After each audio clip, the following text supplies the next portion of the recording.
Welcome. Thanks for joining us for our second in our series, Racial Equity and Human Rights. Today we're talking about the right to protest, and we have thoughtful panelists to share their expertise and experiences with us. Before we turn to our panelists, let me introduce myself. My name is Amy Wiseman. I'm the Assistant Director of the University of Iowa Center for Human Rights, and with my colleagues at the center, we are dedicated to providing some education about this historical moment and interested in your feedback about our series.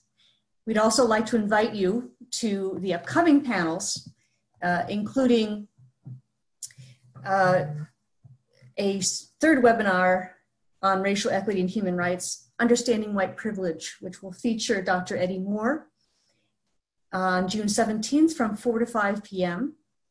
And then a Racial Equity and Human Rights Historical Perspectives webinar on June 24th, noon to 1 p.m.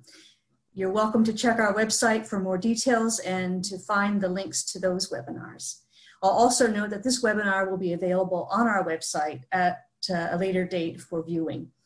So please make sure to share with others who may not be available today to join us. Wonderful.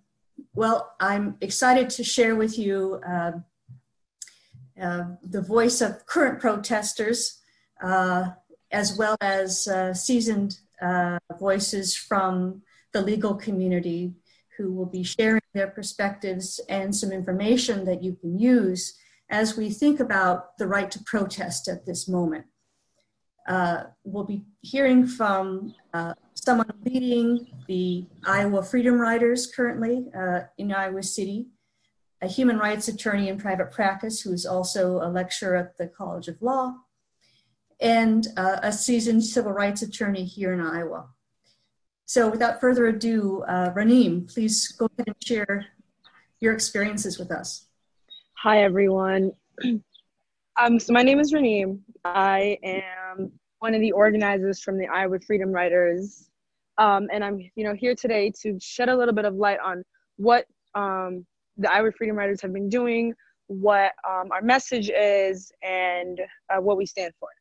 So the protesters that have been leading the nonviolent marches in Iowa City, Iowa, decided to gather around the name of the Iowa Freedom Riders because of the message that the Birmingham Riders had represented before in the past. And so the IFR affirms, the enthusiasm, the mass attendance, and the ungovernability of the Black Lives Matter movement and the protests over the last, few weeks across the country. We've also, as a collective, made a list of demands that we presented to Mayor Bruce Teague, as well as to Johnson County, and as well as presented demands to the state as well. Where City Council is currently meeting on our demands as well. We've also been trying to, talk to City Council in terms of the retaliation that we've been, the retaliation that we've seen in regards to respect to what protest itself on the street. Protesters have been arrested after leaving the protests, and we've had people being followed by police cars. We've had people being, pulled over for having two people on a moped, and then, getting a SWAT team pulled on them. And that was actually, that instance happened to one of our actual, organizers as well. Two of our organizers got pulled over by a SWAT team. And, my personal experience in terms of the police surveillance and stuff and retaliation against, the protests itself, 2 days ago, I came home to a police car parked in the dark on the side of my, inside of my street, next to my house. So protesters, while the police department, continues to claim that, they're there for our safety and they're supporting us in terms of these protests, when it's on the ground, it seems like our First Amendment right is, being overstepped on multiple times. And it seems that our protests specifically in terms of, in respect to how the other counter protests are being, targeted specifically because of the, the disruption that we're causing in the community. And I also want to say, that disruption is, happening for a reason. The people who are part of this movement, the people of Iowa City who are part of this movement are tired and fed up with the unjust white supremacist systems that our society, functions in, and are pushing for our voices to be heard. And I think that's a really important message that people need to remember at the end of all this. So I hope that was, a good introduction, little bit of an introduction about what we've been doing. And I actually will just read a couple demands that we presented to council members and other officials as well, so that people are aware of what exactly this movement, the Iowa Freedom Riders are fighting for as of now. In terms of the Iowa City Police Department, we've demanded that all charges, in terms of the City Council, Johnson County, and the Police Department, we've demanded that their charges against all protesters must be dropped, including citations, tickets, towing tickets, and violations. We also want the full publication of the ICPD budget and full specificity on budget spending specifically. We want every Iowa City department to have at least 30% of its staff dedicated to diversity and inclusion. We want every institution and business to not only have, but also implement the equity toolkit that's been presented to the City Council before many years ago as well. We also want a clear and sensible plan for affordable housing, and if this is not met, those involved must have consequences.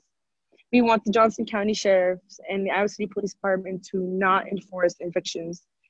We also want, this is the demand that actually was, achieved, thankfully, but the curfew was also lifted in Coralville. That was one of our old demands. One of our also main demands is a plan to restructure the Iowa City Police Department towards community policing, similarly to what is community-based public safety, similarly to what is happening in Minneapolis, Minnesota, has been happening in Camden, New Jersey, and is also about to happen in Los Angeles, California. We're also focusing on reforming the Iowa City Community Police Review Board so that it has actual real power, including but not limited to the ability to subpoena officers, and that the reformed CPRB, should have the ability to enact and enforce measurable consequences when the board recommendations are not followed or implemented. One last demand that we have is that we want the ICPD to divest from and remove any military-grade equipment within its department, and to withdraw any contracts from the federal government for any more military-grade equipment.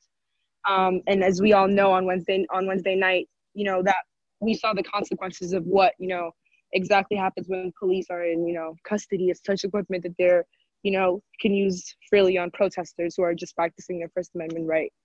And so with that, I think I'll pass the baton over to Aaron so that he can also introduce himself as well. Thank you so much for letting me be here and have the space to share a little bit about what the Iowa Freedom Riders are about and what we're trying to pursue. All right, Raneem, thank you for joining us. Thank you for sharing that. I've been I've attended some of the protests just as a citizen.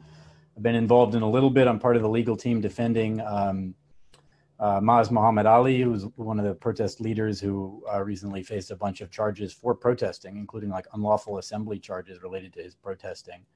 And we're hoping to get a favorable result in that case pretty quickly. But as part of that effort as an attorney, I've done a lot of investigation into what's been going on in the last couple of days with these protests, and very, very impressed with the organization of the primarily youthful student protesters. But I mean, really, it's obviously a wide range of people at these protests. And the way they're keeping themselves safe, keeping communities safe, really balancing that dilemma between, as we all know and we talk about, these protests do need to be uncomfortable, right? We're asking people to let go of privilege and to let go of, a sense of superiority and trust in institutions that we know are failing us. And that's difficult. It's difficult for me. It's difficult for a lot of people. So they need to be discomfortable, but we also need to keep each other safe. And that's a hard thing to do. And I see the protesters really doing that deeply in Iowa City and really responsible. I would say the protesters are responsible for the fact that we've had such a limited degree of intense conflict. We saw some of it last Wednesday or a week from Wednesday. But, in general, the fact that we've had both intense protests, but not intense physical, violent conflict. I attribute a lot of that to the protesters themselves. So, they're doing a great job. That said, we're kind of contributing here as the Human Rights Center, both to try to feed in a little bit, like what's the framework is what's going on. And let me sort of start by saying, reform is in the air. There's a lot of questions of reform, and whether or not you use the legal system and how you use the legal system, okay, is a question. It's a strategic question. And I don't mean to present with what I'm about to present, which is a know your rights type of thing, to suggest that the rules of the game are the rules and this is how you play and there's nothing that's going to change. Because as we're going to see, there are a lot of problems with the way the game is set up right now. There are legislative reforms. There's lots of ways of bringing about social change. But we do want to provide, what I'm going to provide right now is an overview of the system, the legal system as it relates to this in a couple of parts. First is know your rights on the ground, on the street, and very quickly, as protesters are out there, how do their constitutional rights come into play? Okay, and what are the rules for all the different actors involved? And then moving into remedies. Okay, so to the extent that the rules of this system are problematic, to the extent that people are violating the rules, or that the rules need to be changed, how do we use the legal system itself to bring about that change, to enforce the rules and or to bring about change to the rules? Okay, and again, all of this without denigrating multiple paths to social change. All right, and as I head into the know your rights thing, and let me do that now, there's a lot of material out there, and we're going to go through this stuff very quickly. This is not it should not be your main resource for know your rights. Google, go to YouTube. There are 1,000 know your rights presentations out there that will take a good hour and go through some of the nuances. Okay, so I'm going to go through it really quickly as a way of framing our discussion about what are the rules, so we can get into a discussion about the remedies that I'm going to talk about, and then Tom Frerichs, who's a very experienced Iowa civil rights attorney, can really do the deep dive into, how would you go about if there is, if someone gets beat up by a cop, if there's excessive force, if there's a pattern or a practice of unconstitutional policing, what do you do about it? I'm going to primarily put that over to Tom. But I'm going to sort of set the framework and then, and just as a sort of service here, run through some of the basic kind of know your rights things for this audience. Okay. And also Tom, if Tom is for exigent reasons joining us sort of on the road, and it may make sense depending on your background noise, Tom, to just plan to speak at the end. But if you want to contribute, please unmute yourself and jump in, or if I make a wild mistake, jump on in. All right, so know your rights. A quick way to categorize this is on the stuff that a lot of people will be familiar with, just as constitutional law. I'm going to try to not be too lawyerly here. First Amendment, free speech. Fourth Amendment, protections on searches against search and seizure. It's the closest thing we have to a right to privacy in this country, which as a human rights lawyer, the fact that we don't just have a right to privacy right then and there in the law is a little frustrating, but Fourth Amendment is where we go for that. And then the Fifth Amendment, privilege against self-incrimination and due process. And again, please, continue to educate yourself with online resources and other resources on this. This is going to be a very quick overview, okay? First Amendment that we're all familiar with, the right of the people to peaceably assemble is what we're focused on here. This is a key right, okay? What we're going to look at is the basic framework, which is, yes, you have this right, but it's not absolute. The basic way that it's framed is it reasonable time, place, and manner restrictions. There are then some key exceptions to this right to assembly, right to free speech. And then apart from all the legal stuff, there's like what happens on the street, like what does it actually look like to try to exercise your rights, okay? Time, place, and manner, primarily any regulation has to be content neutral. Okay, and that's primarily what a lot of the law is going to be looking for. Is there a restriction? For example, you can express yourself, but you can't. The law prohibits spray paint and tagging buildings and so forth, right? And the reason why they can do that, even though it's very expressive activity, we'll see in a moment, is that it's content neutral. You can't spray paint anything. And so that says we're not actually abridging your freedom of speech, even though we are saying you can't do that, right? It has to be reasonable. And then the key things to look for here as we head into the kind of the conflict about what does this actually mean in practice is, what is reasonable as far as time, place, and manner, right? Like manner cannot mean, oh, hey, you guys can protest, but you all have to wear brown shirts, right? The restrictions have to be reasonable. What does that look like? The way that the case law tends to go is that the key things that are gonna justify restrictions are public safety, and that tends to go a lot of times is this idea of the flow of traffic, pedestrian traffic as well as vehicular traffic. That's the big one that justifies a large chunk of what you see in terms of restrictions. And then, of course, the safety of the police themselves is going to be a thread throughout all of this. This is kind of contingent on top of everything else. Officers always have kind of an ancillary right to protect themselves that will allow them exceptions into all sorts of other constitutional rights. I mean, it's a balancing test, but it's always there. And it's going to be very important to keep that in mind as a thread that runs through all this, because if you respect these different prerogatives, you're going to do have a better ability of getting in there, of keeping things safe.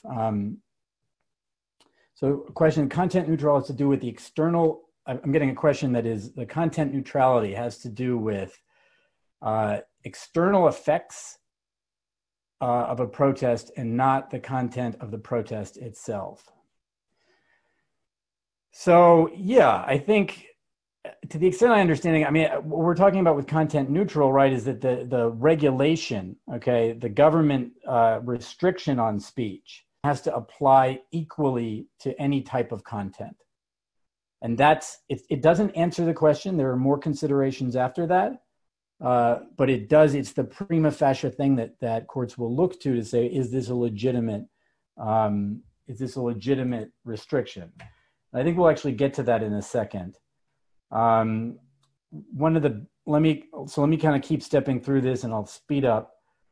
One of the main things you're going to look at is where you are, traditional public forums, sidewalks, parks, some areas of some government buildings that are traditional. Then there's limited or designated public areas. It's important in Iowa City because we have a big public university.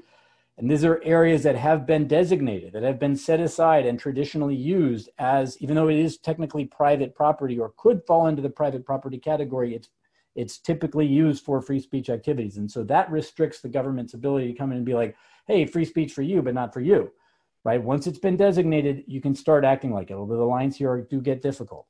And then private property. And private property traditionally depends on the will of the owner. So if you're on private property and the owner isn't around and isn't expressing his will one way or the other, it can get complicated. But in general, private property, whether or not your ability to exercise your free speech on there depends on the will of the owner. There's a question that I won't get into now, but we can come back to about buffer zones. A lot of times what law enforcement would like to do is say, yeah, you can have your free speech right over here down the block, up the hill, over, behind the tracks. We have a little fenced area and there you can have your free speech. Right, that's been pushed back on at the same time where there are exigent circumstances or groups in conflict, setting aside particular zones, or where there's a legitimate public safety reason, these free speech zones have been upheld. So it's a complicated question, but you'll see that. But in general, you can't just rope off protesters. They do have a right to be where the action is, where the public is. One of the big things here is it doesn't apply to everything.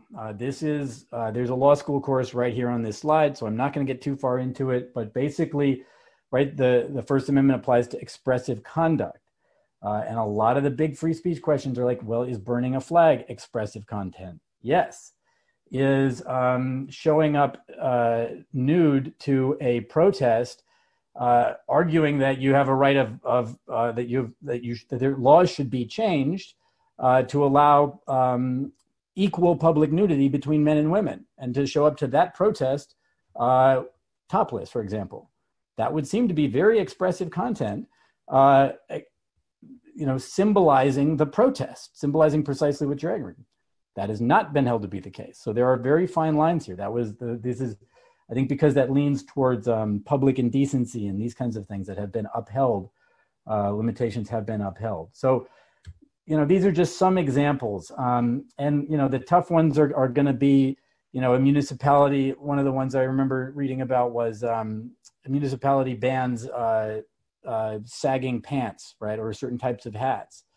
Is that just, is that actually targeting speech or something else, right? So these things will get debated. This is ongoing, but basically how much of what's happening is speech, looks like a traditional sort of chant at a protest versus some other type of activity. And this gets really difficult with Black Lives Matter, and it got really difficult with Occupy, okay? Because one of the things about Occupy, one of the underlying currents was Occupy was we're going to show up and we're going to stay and we're going to be inconvenient and we're not going to go away. Like that was the central premise of the movement, was that in part of the same with Black Lives Matter is so much stuff needs to change. Where, the underlying current, the ideology there was we're not seeing change and we need to see change and we're going to occupy until we do. So one of the expressive attempts to that was to occupy public buildings. And I put here, when this hit the legal system, this went up to the Supreme Court of Iowa or I guess it was the Court of Appeals, but protesters went into the Capitol in Des Moines, stayed past the closing. And at 11:15, after the 11 p.m. closing, were arrested, brought a challenge, and it was rejected. So, there's this war between what is expressive content and what is not is a big one. Now, the exceptions are really big. And again, as we get to the facts on the ground, these will be important. And I'll start speeding up when I go through the Fourth and Fifth Amendment stuff. But these are important for actual protesters when you get there, right? So especially the first two, right? The way that speech can be limited and the way that police activity can go further is when there's a clear and present danger, speech that is directed to inciting or producing imminent lawless action. There's additional, police are allowed to do more to respond to that. And on an individual level, fighting words is still a thing. It's been limited considerably. But in general, those are the kinds of things where when speech crosses these, and these are gut instinct lines, and there's a whole problem about who are the players in the judicial system making these kind of gut calls about when does speech cross that line to directing or inciting imminent lawless action and when doesn't it, right? That's really hard to define. But if you want a peaceful protest and you want to keep a good constitutional barrier around you and keep your rights clean and clear, you stay away from that kind of stuff. You understand that this is what's being applied. This is how the other actors in the system are looking at this, right? Both police on the ground to some extent and courts later on. So on the street, just again to kind of like when you're actually out there protesting, we kind of got there, these are the systems. And what if you're facing someone, the police who are violating, taking actions that impinge upon your First Amendment rights, right? Well, the general kind of sense is you're not entitled to a trial right then and there. So it's where civil disobedience comes in. Now, if you violate the law that you think is unconstitutional, you will be arrested and charged and go through the system. Now, in most cases, if you ultimately challenge the law and it is unconstitutional what the police were doing, you can get your criminal case thrown out or a criminal conviction vacated on appeal. That's not always the case. Okay, if there's a specific judicial order, for example, there's this collateral bar doctrine kicks in, and there you actually have to comply with the order and challenge it on appeal, and you're not allowed to attack a conviction, which would be a contempt of court conviction. So there's a couple of things, and similar to this is what's called the lawful order doctrine. This really came into play with the Sandra Bland case, where she was arrested. What triggered the arrest was a police officer asked her to put out a cigarette, and she's like, "No, why do I have to put out a cigarette? I'm in my car. There's no law against smoking cigarettes in my car," and it precipitated this thing. And the police officer was saying, "Well, this is a lawful order." And we don't actually have a clear clear rules on what a lawful order is, okay? And now the cleanest ones are anything that the police officer is telling you to do that is related to traffic, related to officer safety, related to public order, okay? Those things are going to be characterized later as lawful orders that, that again, this is the Iowa Code provision right here. If you don't, if you are under a legal obligation to comply with such an order. Most protesters have probably gotten orders from police that don't feel like they're justified by anything, all right? And is that a lawful order or not? So those are going to be tough ones. But in general, when you're out there, almost anything is going to be characterized by a police officer as necessary to whatever, the flow of traffic or their own safety. And so you do need to pretty much, the ground rule is to pretty much follow the orders of the police. And then as a practical matter, you just, through your tone of voice and your movement and how you interact with other people, again, keeping it safe, so you're not triggering this concern about officer safety, and you're not triggering this concern about the safety of other people and other members of the public, or not the extent that traffic is an issue, you're not interfering with traffic, because all those things are going to justify additional action by the police. Let's be clear, you do have the right to film the police, okay? It's both a First Amendment right, and it's just the fact that it's not prohibited. And then as you're out there, there is constitutional, these rules are all there around you. They're the air that you breathe. And so if you're seeing something that is problematic, make sure as many people see it as possible, or just stay in groups, gather as much evidence as you can, film stuff. When you get home, write it down, send an email, document, because a lot of this stuff is ultimately, if it ends up in court, will end up being a testimony of a police officer against the testimony of you. And you want as much sort of corroborative evidence as possible. And then, of course, especially for any protesters kind of, watching this, and I'll get into some criminal stuff in the future, but, keep in mind your personal safety and the consequences that are there. The system is there. It's not perfect. We're still moving ahead. I'm not going to do a lot on Fourth Amendment and Fifth Amendment stuff. Okay, there's search and seizures. There's better material out on there. You definitely do have a right to be free of a seizure. The basic premises are, police can approach you and they can converse with you, but when they're doing that, they're just like a regular person. Okay, they're just talking to you. You don't have to say who you are, and you can turn around and leave. Okay. At some point, they can say, "Oh, I'm investigating you, and you have to stop. I'm detaining you." It's called a Terry stop. If they can do that, they can't just do it on a mere hunch. They have to have a reasonable, articulate suspicion. We'll talk about these words in a second.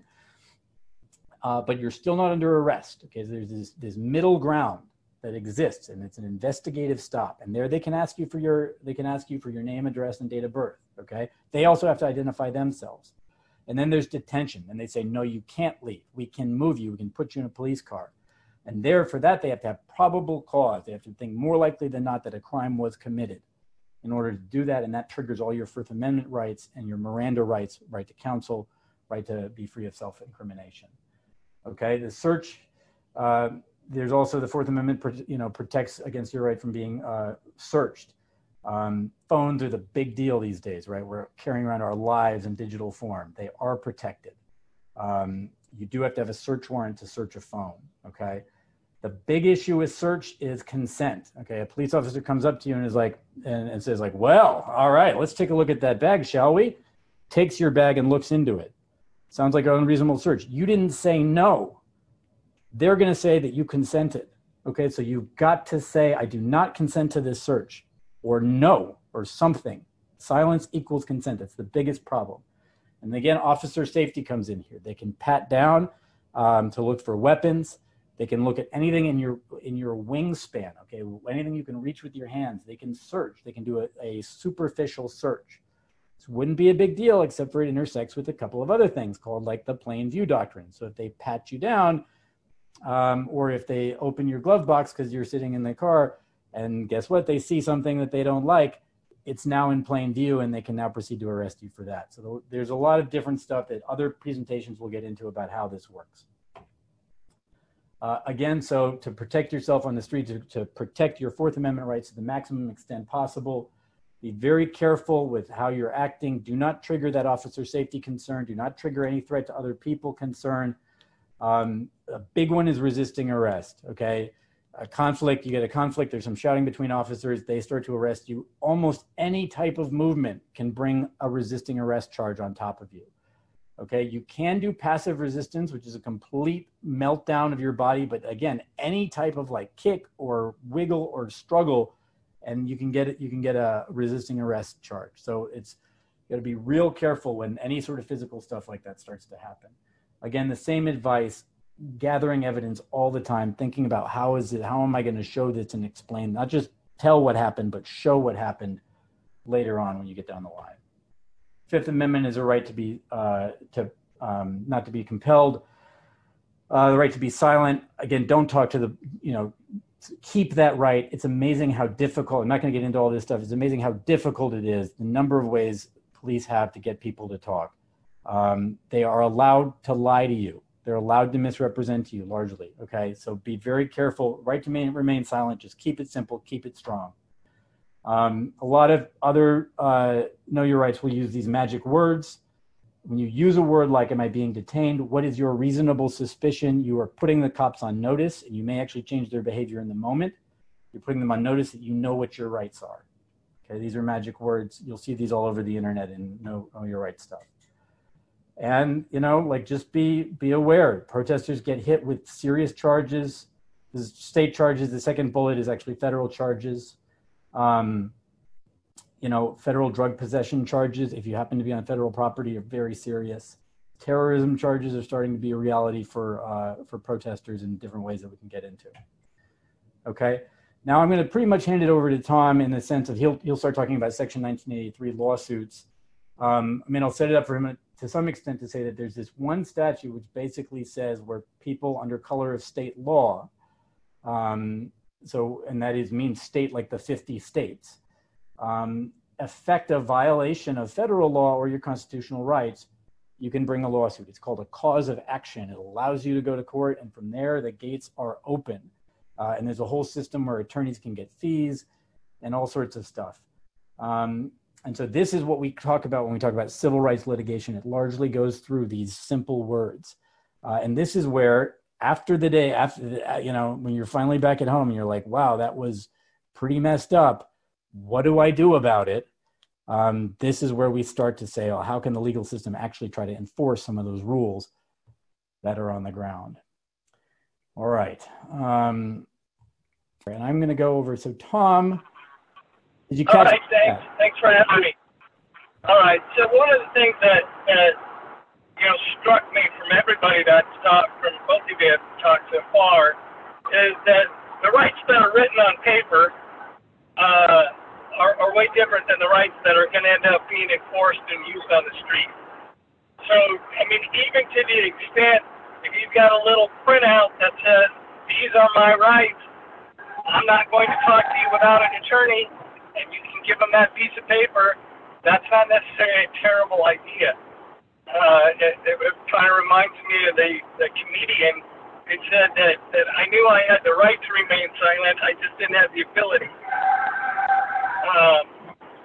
But what you're dealing with of a claim that arises out of these kind of protest situations invariably boils down to the type of force that's used in making the arrest. Okay, is the force reasonable, and was it reasonably necessary to effectuate the arrest? Was it reasonably necessary to use any kind of force? I have some questions. I haven't seen a lot of what's going on in Iowa City because thankfully Waterloo has been pretty peaceful. Police chief that I think gets it. But it will almost always boil down to what kind of force was used and was that force reasonably necessary at the time. Now, if they're going to handcuff you, as you said, if they're going to arrest you, they're going to arrest you. Yelling and screaming and fighting with them isn't going to do anything. And ultimately, when somebody goes back and looks at what happened, because hopefully it'll be there on a body cam or a police camera or somebody's cell phone camera. The more reasonable you look, the better your situation is. And if you're cursing and spitting in somebody's, even if they are violating your rights, ultimately a jury's not going to like that very much. The key, to remain that peaceful protester whose rights are getting stepped on, and for absolutely no reason, and being able to make that as absolutely clear as you possibly can. Because again, it's always going to boil down to, look, did they need to put me in handcuffs? Was there even a need to arrest me? Was there a need, if there was something I did that supposedly they had probable cause for, how did they treat me after that? And how did I treat them? And I think it's real easy for police in those sorts of situations. Mind you, police officers have about 400 hours of mandatory training before they can become a police officer. If somebody wants to cut your hair and charge you, it's about 1,600 hours. Okay?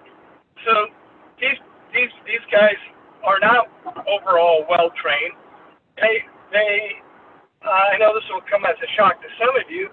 Some of them don't tell the truth. So you need to make sure that you're, who you're dealing with too, because these people on the other side are oftentimes not very well trained. They get into a group mentality, kind of as we saw even with George Floyd, where they say, well, one guy's going off for not my deal, and they aren't. They just simply don't have the kind of training necessary to do anything but use the weapons that they're provided as a police officer. So I guess the only biggest point I'm trying to make is always be mindful of the force. If you see police using force on somebody, dragging somebody away when they would walk, dragging them into a car when they're not resisting, they're not doing anything, get your cameras out, photograph all of that. It becomes so important, and again, I think most of the time these cases can't break down to the amount of force used. But there's one other thing I wanted to touch on. That was, your first speaker said, look, these people are showing up at my house and intimidating me, and they're like trying to chill my exercise of my First Amendment rights. And that might be a separate claim in and of itself if you can document it well enough. Obviously it boils down to, well, the police will come up with some other reason while they're there. We had a call that somebody was arguing and somebody else. So we had to show up. But in those circumstances, you're a citizen just like them. Go up and ask them, I'm sorry, are you here for me? Is there a reason that you're here for me? Obviously, you need to make sure that you've got witnesses with you, and you've got other people with you, and not so many people with you that it would be somehow intimidating to the police officer. But just that attempt to chill your First Amendment right might be a potential claim in and of itself. And it troubles me to hear that somebody's going to do that the police are showing up at my house when I'm not doing anything just because I want to exercise my First Amendment rights. So, again, force is everything, but the idea of why are they doing what they're doing? Are they doing it for a reason that's a legitimate law enforcement purpose, or are they really doing it to shut people up? Yeah. And that's a very fine line. Did you want to talk for a second? I wanted to reinforce that, yeah, you can use this civil rights litigation we can use for a lot of different things. So excessive force is one of them, but definitely retaliation for First Amendment. Government employees use it for employment, First Amendment retaliation. I mean, there's big chunks of federal law you can use Section 1983 for. Now, there are big chunks of federal law. There's also state law. Yeah, there's also state law that oddly, I have this fight with some federal judges, and I've won most of the time. But you have a right to, if you're assaulted by a police officer, I mean, that's a civil assault claim. If you have, if a police officer lies in his police report about you, and you catch him in that can not only be redressed through civil rights violations, but it also can be redressed through state law criminal statute that everybody has a right to enforce. Okay.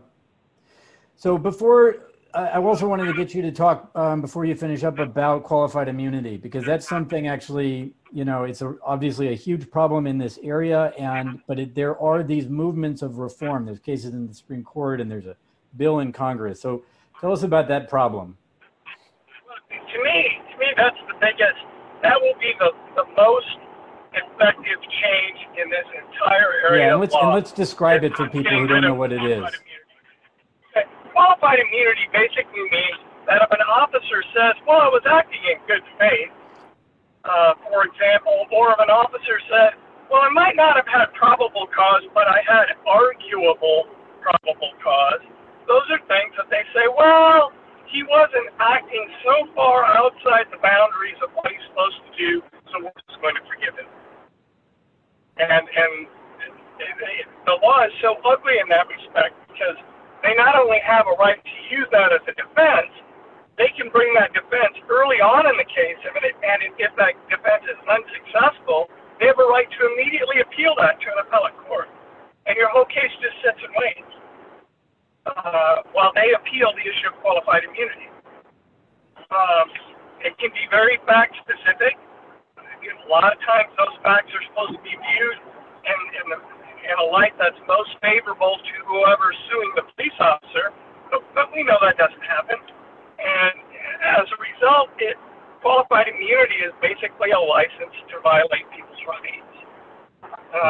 As long as your conduct is just not so extraordinary as to cause you to just be blatantly obvious. Well, I have to disagree with you there, because even the extraordinary stuff, I mean, that's what's driving reform. The couple of the cases we've got in the Supreme Court are, one of them is the police officers stole cash from a house that they were searching and claimed that it was not clearly established that it was unconstitutional to steal. Another one, there was a shooting. There was one where they tossed a hand grenade into a woman's house, right? So it was maybe a difficult doctrine to begin with, but it's been stretched so far, right? Sure. The first part is it a clearly established right? Yeah. Okay? And I guess in the guise of this discussion and these kind of cases, it's usually a pretty, they can't get around that you cannot use unreasonable force. That's a pretty clearly established right.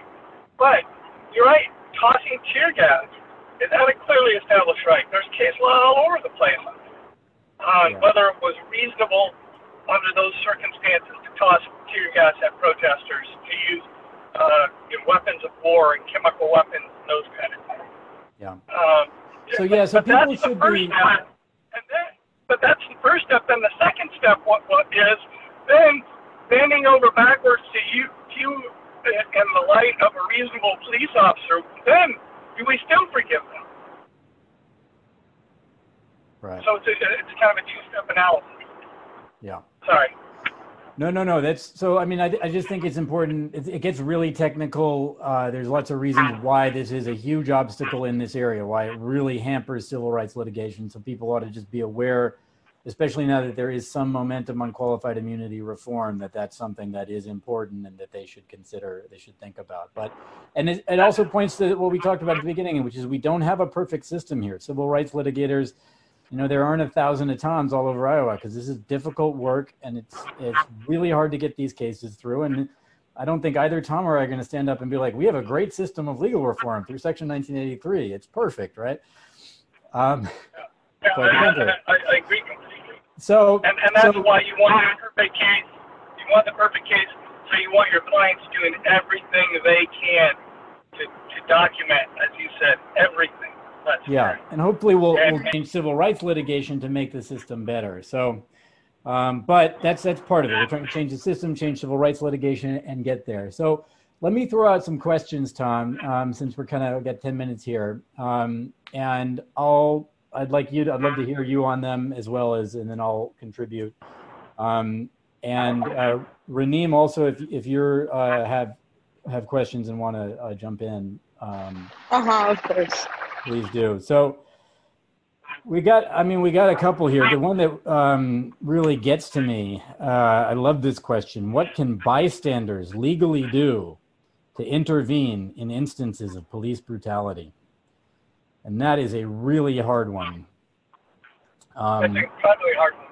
It's an incredibly hard one. So the baseline here, just to set the baseline, is that, you shouldn't do anything. Okay, interfering with police officer activity is going to hit you with a charge right away, and you just went straight into public safety. You just went straight in. You just charged down those roads I told you not to go down, right?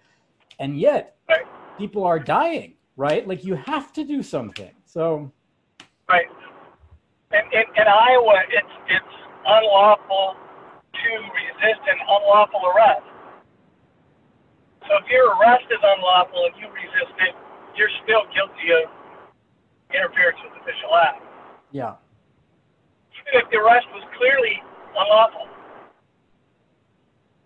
So I don't know who asked that question, but unfortunately you stumped us and you stumped the system. Now the answer to some extent is if you're looking at the George Floyd situation and you save somebody's life by interfering somehow, maybe that comes back and helps you get rid of that criminal case.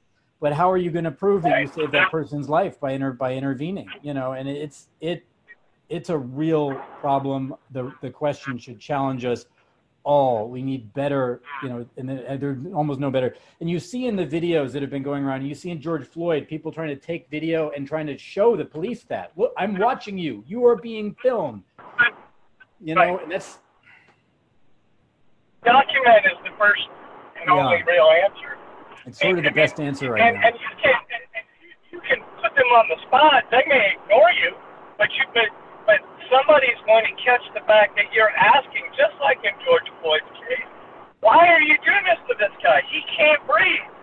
I mean, and you can dive in and try and tackle, but you know what that's going to result in, and you may put yourself in a worse situation than the person that you're trying to assist. Yeah. Let me see. I know Amy Wiseman from the center is also monitoring the comments or in the questions. Amy, did you want to convey anything or throw some stuff out? You're doing a great job, Aaron. I'm glad that we're addressing the questions that are coming in. I know that there was a question about conflict between police officer and protester safety. What if the protester safety is in conflict with the police officer safety? What do you do in those instances? How do we evaluate that? And I would love to hear from about how the police are treating protesters currently in Iowa City from your experience.